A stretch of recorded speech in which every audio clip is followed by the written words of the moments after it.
Hello বন্ধুরা, welcome to my another mini blog. তো দেখতেই পাচ্ছ প্রচণ্ড বৃষ্টি হচ্ছে। তো এই বৃষ্টির মধ্যে ট্রেনে চেপে যাচ্ছে কোথায় সেটা তো দেখতেই পাবে, কিন্তু তার আগে বলি আমার সাথে আজকে কে কে আছে। আজকে আছে আমার মা, মামনি, মামা আর ম্যাকবাবু। তো আজকে আমাদের গন্তব্যস্থল হলো টাকি।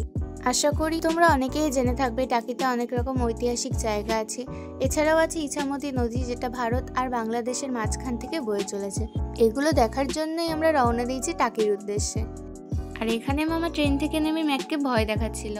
আর ও তো প্রথমবার যেহেতু ট্রেনে উঠেছে, প্রচণ্ড ভয় পেয়ে গেছিল। এদের এসব দুষ্টুমি দেখতে দেখতেই আমরা পৌঁছে গেলাম টাকিতে। ট্রেন থেকে নেমে গেছি, আর আজকে এত প্রচণ্ড বৃষ্টি হচ্ছে, আমাদের সবার মনটাই খারাপ হয়ে গেছিলো যে ঘুরতে এসেছি আর এত প্রচণ্ড বৃষ্টি। এখানে এতটাই বৃষ্টি হচ্ছে যে কোনো টোটোই পাওয়া যাচ্ছিল না। তো যাই হোক, একটা টোটো ভাগ্যক্রমে পেলাম আর সেটাতেই উঠে পড়লাম। অ্যান্ড ফাইনালি টোটো থেকে নেমে পৌঁছে গেলাম আমাদের রিসর্টে। এটা একদম ইছামতি নদীর পাশেই ছিল, তোমরাও চাইলে আসতে পারো, খুবই সুন্দর জায়গাটা।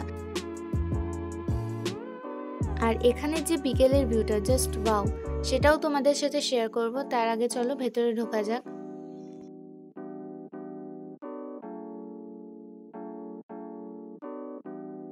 রুমে ঢুকেই আগে ফ্রেশ হয়ে নিয়েছিলাম, কারণ পুরোটাই ভিজে গেছিলাম সবাই আমরা।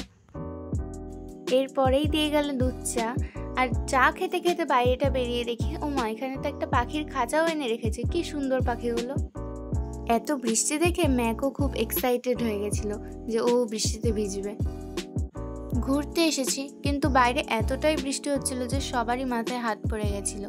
কি হবে ঘুরবো এটা ভেবে। আমি থাকবো তাও আবার সুস্থভাবে? না, সেটা তো ঠিক হতে পারে না, তাই না? এইসব পাগলামি করতে করতেই ডাক পড়লো ব্রেকফাস্টের। চলে গেলাম ব্রেকফাস্ট করতে। ব্রেকফাস্টে ছিল লুচি আর সাদা আলুর তরকারি। যাই হোক, ব্রেকফাস্ট করে রেডি হয়ে বেরিয়ে পড়েছিলাম সাইট সিন দেখতে। সাইট সিনে গিয়ে কী দেখলাম সেটা আবার দেখতে হবে আমার নেক্সট মিনি ব্লগে। তো আজকের জন্য এতটুকুই, টাটা।